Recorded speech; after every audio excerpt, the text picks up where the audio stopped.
Oke, di video kali ini saya akan menjelaskan bagaimana cara menggunakan salah satu service AWS, yaitu AWS RDS, untuk membuat sebuah database instance.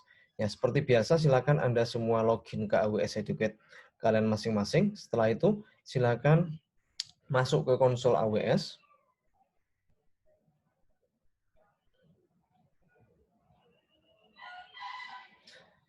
Oke, setelah itu pilih AWS Console.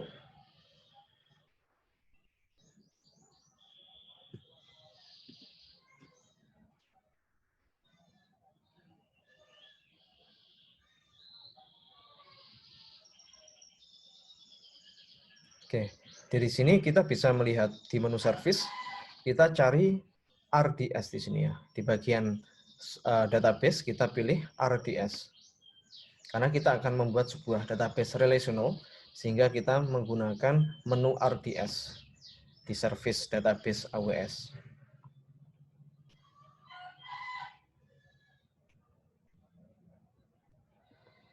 Oke, yang akan kita lakukan, kita akan membuat sebuah database instance, di mana nanti database instance tersebut kita bisa create ya, kita bisa masukkan berbagai macam bentuk database. Oke, nah dari sini kita bisa pilih menu create database. Nah, kita pilih yang standar create saja. Nah, setelah itu kita pilih engine type-nya. Nah, di sini ada beberapa pilihan. Untuk database relational itu kita bisa menggunakan Amazon Aurora, MySQL, MariaDB, PostgreSQL, Oracle, dan Microsoft SQL Server. Untuk studi kasus kita kali ini, kita akan membuat database dengan engine type-nya adalah MySQL. Oke. Nah, setelah itu kita pilih versinya, ya kita pilih versi default saja, versi yang terbaru. Nah, setelah itu template-nya ini kita pilih yang free tier saja, karena kita hanya ingin mencoba-coba saja, sehingga nanti cost yang akan kita keluarkan tidak sebanyak kalau kita memilih templates production sama dev or test. Nah, kalau kita lihat di sini free tier ya, nanti ada beberapa limitation ya, kita bisa lihat nanti resource yang diberikan saat kita memberikan saat kita memilih template free tier. Oke, untuk database instance-nya kita bisa beri nama, mungkin kita beri nama database instance-nya data AWS database seperti ini saja. Oke. Setelah itu credential setting-nya kita masukkan ya master username ya, yang bisa akses database instance ini itu siapa. Oke, kita master username-nya kita beri nama admin saja. Passwordnya terserah, nanti bisa Anda coba ya. Passwordnya bisa Anda isi dengan keinginan Anda masing-masing. Kita confirm ya. Sorry.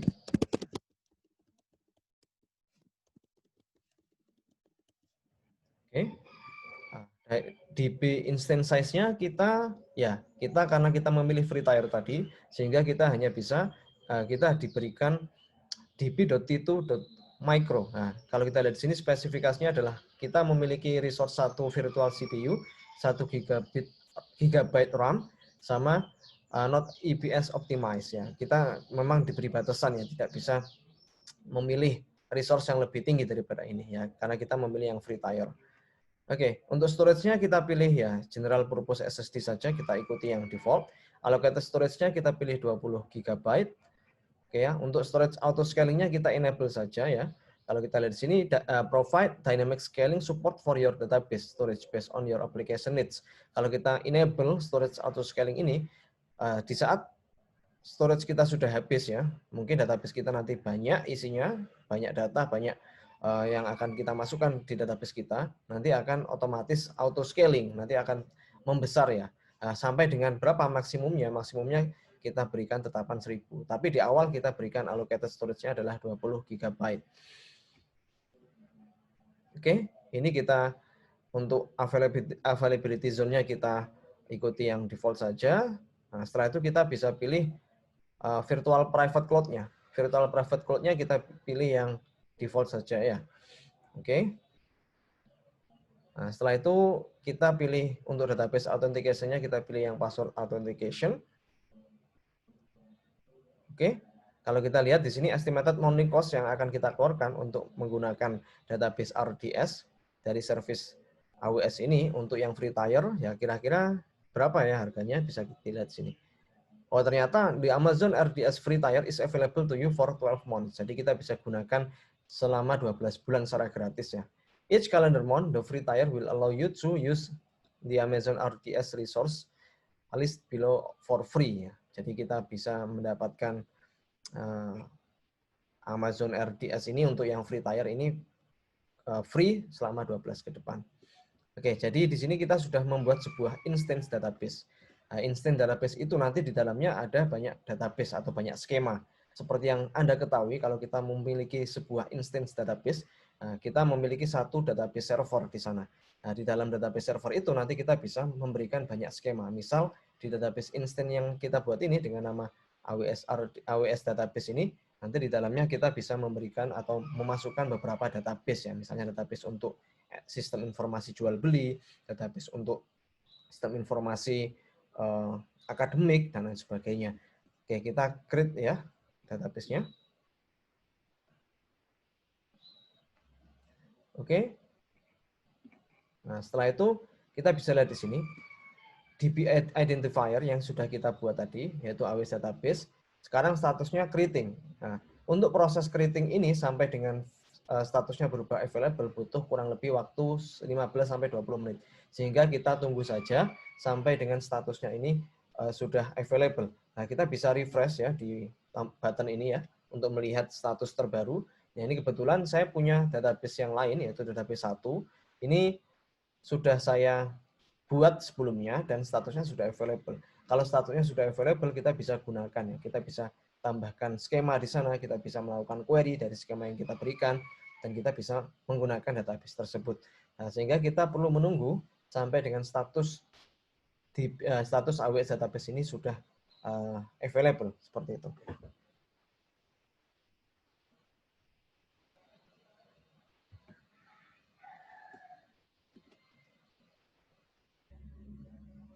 Oke, saya singkat videonya.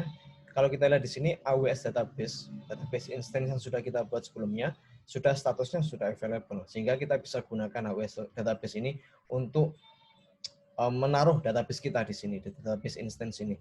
Oke, jadi kita klik saja di AWS database yang sudah kita buat tadi. Nah, kita bisa lihat di sini ada beberapa menu yang bisa kita lihat ya. Ya, di bagian connectivity and security kita bisa nanti atur apakah database instance ini bisa di-remote dari IP luar. Oke. Dan juga di security group rule-nya, ya rule-nya ini kalau kita lihat juga seperti yang sudah kalian pelajari ya, seperti yang sudah Anda pelajari di EC2 ya, kita bisa menambahkan security group ya. Jadi semacam aturan yang bisa kita berikan siapa saja yang bisa mengakses database instance kita. Sama seperti waktu yang Anda pelajari di saat membuat EC2 instance, kita bisa membuat security yang bisa akses ya, EC2 instance tersebut siapa saja.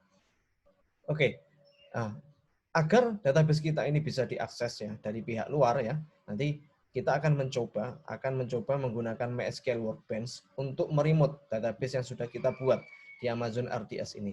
Sehingga yang harus kita lakukan adalah kita pilih modify dulu.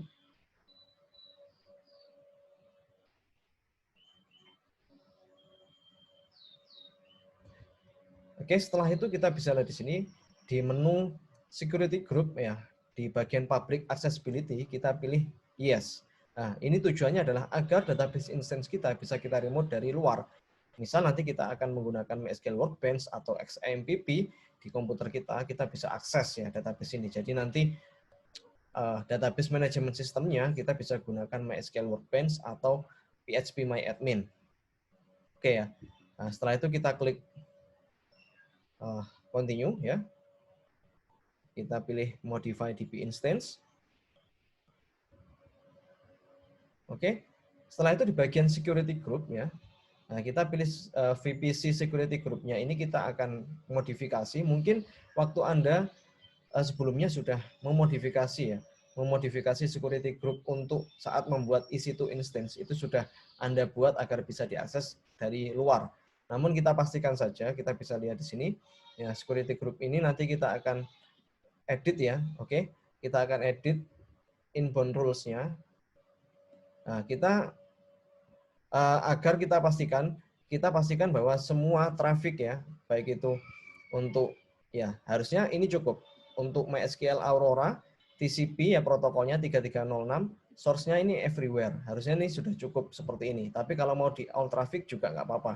Kalau all traffic berarti nanti traffic bukan hanya port 3306 saja yang bisa akses database instance kita, tapi semua port kita buka. Tapi sebenarnya cukup kalau kita hanya memilih type-nya itu MySQL Aurora, terus protokolnya TCP, port range-nya 3306, source-nya anywhere ya. Oke, ini untuk inbound rules-nya. Cukup satu saja, ya ini saya delete untuk yang satunya. Oke, jadi kita bisa akses, kita bisa allow ya, kita izinkan jika ada IP luar mengakses database instance kita ya melalui port 3306 protokolnya TCP, maka IP tersebut bisa ya. Source-nya anywhere ya. IP berapapun bisa. Nah, IP berapapun bisa untuk akses database instance kita. Oke, kita save rule ya. Oke. Nah, oke, kita kembali di bagian sebelumnya. Oke, kita masuk ke RDS lagi.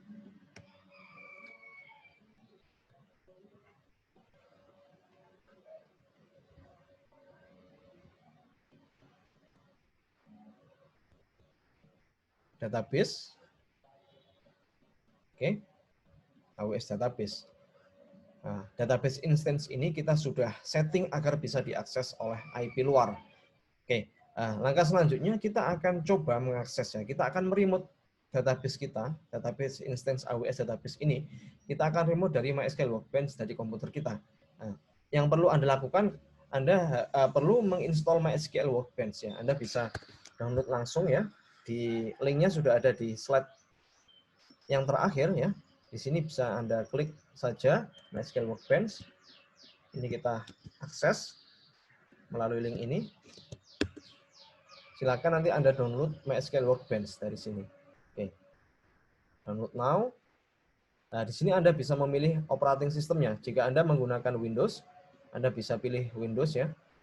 Di sini. Untuk yang Windows ini ada dua pilihan. Mau install MySQL installer secara full atau hanya Workbench-nya saja.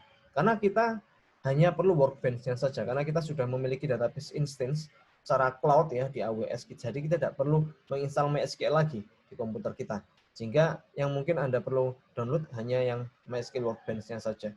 Yang mungkin waktu Anda download nanti Anda bermasalah ya, saat instalasi bermasalah, sepertinya kalau Anda di komputer Anda belum menginstall Visual C++ Redistributable, Anda nanti bisa download di sana. Oke, tapi kalau Anda ingin aman, Anda bisa download yang versi full-nya saja. Di dalamnya sudah ada MySQL Workbench-nya juga. Oke, kalau Anda menggunakan sistem operasi Ubuntu Linux, Anda juga bisa pilih di sini. Ya, versinya ini Workbench saja sepertinya, tidak ada MySQL-nya. Sedangkan yang saya gunakan adalah Mac OS, sehingga saya sudah download ya. Jadi saya bisa langsung gunakan saja. Oke, saya buka MySQL Workbench saja. Nanti saya akan coba remote ya. Saya akan remote database saya. Oke. Oke, setelah itu saya akan coba buka lagi ya database instance saya. Oke. Yang perlu kita lakukan adalah kita menggunakan endpoint ini ya sebagai tujuan database instance kita. Jadi ini kita bisa copy ya. Ini kita bisa copy. Setelah itu di MySQL Workbench kita tambahkan satu MySQL connection yang baru. Oke. Nah, hostname-nya kita ganti dengan endpoint dari database instance kita. Untuk username-nya kita bisa ganti dengan admin karena tadi kita membuat satu username yaitu admin. Nah, setelah itu kita masukkan passwordnya. Oke, setelah itu connection name-nya kita namai sama dengan database instance kita. Database instance kita tadi namanya adalah AWS Database. Sehingga kita masukkan saja connection-nya sama dengan nama instance kita, AWS Database. Kita tes dulu apakah berhasil connect.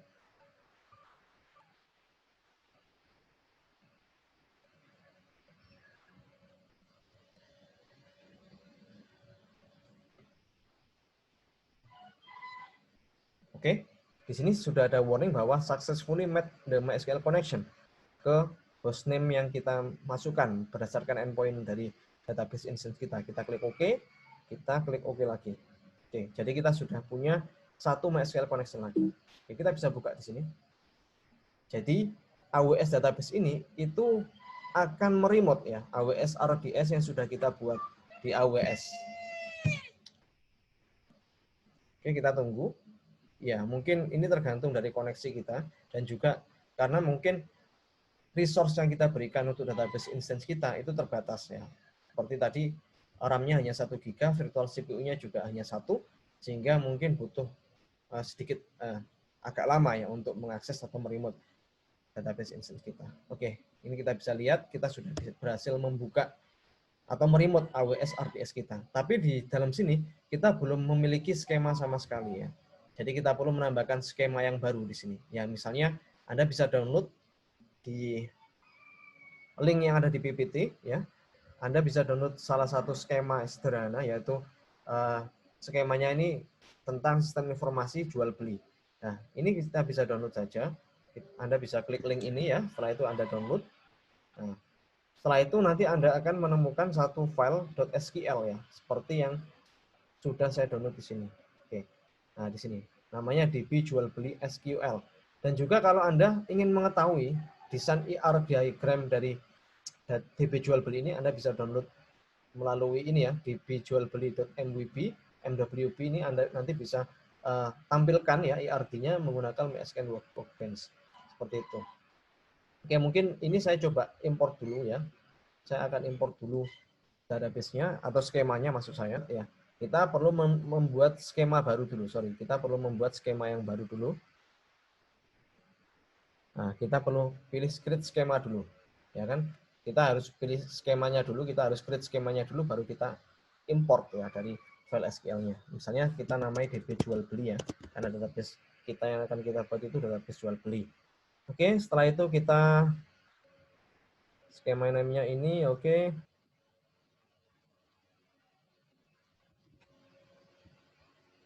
Oke. Close. Hasil. Nah, kita sudah punya skema baru. Nah, skema ini kita akan lakukan ekspor ya. Jadi kita akan masuk ke, karena kita masih belum menambahkan skemanya ya. Jadi kita data import or restore. Kita pilih menu ini dulu, kita tunggu.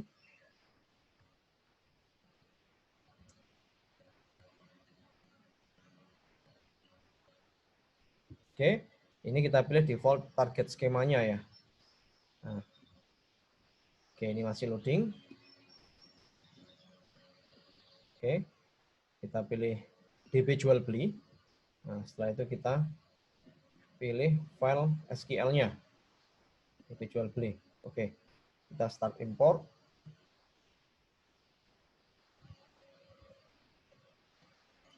Oke, mungkin butuh cukup waktu yang agak lama ya untuk melakukan import SQL ya, database skemanya.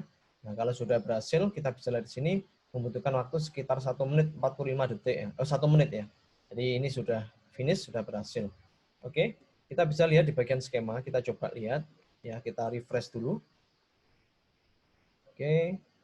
Nah, kita bisa lihat kita sudah punya beberapa table di sini ya. Kalau ingin tahu skema IR diagram dari database ini ya, kita bisa langsung download dari slide terakhir ya di MWB ya, .mwb ini merupakan file IR diagramnya. Nanti bisa Anda download dan Anda coba import ya di MySQL Workbench ya. Di bagian sini model kita klik add ya. Oke, kita add diagram. Oh sorry, sebentar. Kita mungkin perlu file open model ya. Open model, terus kita buka model yang sudah kita download tadi. Oke. Nah, kita bisa lihat ini hanya desain IR diagram saja. Ini tidak akan nyambung ke remote RDS yang kita lakukan. Ini hanya untuk memview ya IR diagram dari database kita. Ya, ini database sederhana saja yang ada beberapa tabel ya, yang tiap tabelnya itu punya relasi ke tabel yang lain ya. Kurang lebih ini database untuk jual beli ya, sistem informasi jual beli. Nah, jadi seperti ini ya. Nah, misal dari skema yang sudah kita buat tadi, kita lakukan ya, mungkin kita select saja ya, kita select row, isi dari tabel barang itu apa saja. Oke, ya ini ada beberapa contoh ya. Ada kode barang, ada barcode, ada nama, ya, ada harga jual, stok, dan kode kategori. Nah, ini semua ya, skema ini itu semua kita taruh di Amazon RDS yang sudah kita buat sebelumnya, instance-nya seperti itu. Kalau kita menggunakan MySQL Workbench, caranya seperti itu. Tapi kalau Anda menggunakan XAMPP ya, kita bisa gunakan PHP-MyAdmin ya, atau PHP-MyAdmin untuk memonitor ya atau mengadministrasi database instance yang sudah kita buat di AWS RDS tadi. Caranya gimana? Ya, caranya juga mudah sekali. Silakan Anda install XAMPP ya di sini ya, di link berikut ya. Nanti Anda download versi yang terbaru saja. Pilih operating system yang Anda gunakan. Nah, setelah Anda berhasil mendownload, silakan Anda buka file XAMPP Anda. Seperti itu. Ya, kalau Anda menggunakan Windows, Anda akan menemukan folder XAMPP itu di direktori C XAMPP. Seperti itu. Nah, setelah itu di dalamnya Anda perlu menambahkan sintak tertentu ya. Di mana di bagian XAMPP files ya, Anda cari di folder phpMyAdmin di sini. phpMyAdmin, setelah itu Anda edit file config.inc.php. Ini kita edit ya.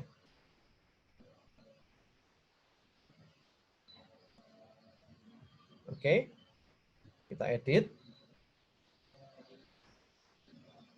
Nah, Anda perlu menambahkan beberapa baris kode. Yang Anda tambahkan adalah ini. Ini sebelumnya milik Anda semua hanya sampai sini saja servernya. Nah, jadi kita menambahkan 2 server baru. Server yang pertama, kita menambahkan 1 server baru. Server yang pertama itu merupakan server localhost dari MySQL Anda. Waktu Anda menginstall XAMPP, di dalamnya sudah ada Apache-nya ya, ada juga MySQL database-nya. Nah, waktu itu Anda waktu install XAMPP otomatis akan menginstal MySQL secara lokal di komputer Anda. Nah, setelah itu sedangkan yang akan kita lakukan, kita akan meremote ya database instance di AWS kita, sehingga kita menambahkan 1 server baru, yaitu server yang akan terkoneksi dengan database instance kita yang ada di AWS. Nah, setelah itu Anda perlu menambahkan sintak ini. Ya, sintak ini sebelumnya tidak ada. Ini Anda tambahkan di file config.inc.php di phpMyAdmin, folder phpMyAdmin Anda sekalian. Setelah itu Anda bisa namai ya. Ini database name-nya kita namai AWS database ya. Kita samakan dengan database instance kita. Setelah itu hostnya ini kita ganti dengan endpoint ya. Endpoint dari database kita ini. Ini kita copy lagi ya. Setelah itu kita ganti di sini. Oke, portnya 3306, connection type-nya TCP ya, esensinya MySQL dan lain sebagainya. Setelah itu kita save ya. Nah, ini mungkin butuhkan password. Oke, kita close. Nah, kita bisa buka atau start XAMPP Anda semua. Oke. Oke, mungkin untuk Windows ya silakan dibuka XAMPP-nya ya. Di control panel XAMPP-nya silakan Anda buka. Setelah itu Anda start MySQL dan juga phpMyAdmin-nya atau Apache-nya maksud saya. Oke, jadi Apache web server-nya kita start ya. MySQL database-nya juga kita start. Ya, kalau di Windows juga kurang lebih sama ya. Anda bisa start Apache web server-nya sama MySQL database-nya. Anda start saja. Oke. Oke, kalau sudah running semua, kita bisa langsung buka ya halaman phpMyAdmin-nya dengan cara mengetikkan localhost phpMyAdmin seperti ini. Oke, ini kita logout dulu. Oh, atau mungkin kita perlu disable saja dulu untuk ininya, sorry, untuk MySQL yang lokalnya kita disable dulu ya. Ini kita stop dulu. Kita hanya perlu mengaktifkan Apache web servernya karena kita tidak menggunakan MySQL dari lokal host kita ya. Jadi kita stop sudah. Nah, kita ketik lagi. Ya mungkin ada error di sini, nggak apa-apa. Ini current servernya kita pilih yang AWS Database di sini. Oke, nah setelah itu kita akan masukkan username sama password AWS Database kita. Oke, passwordnya sesuaikan dengan yang sudah Anda buat di database instance-nya. Kita klik Go.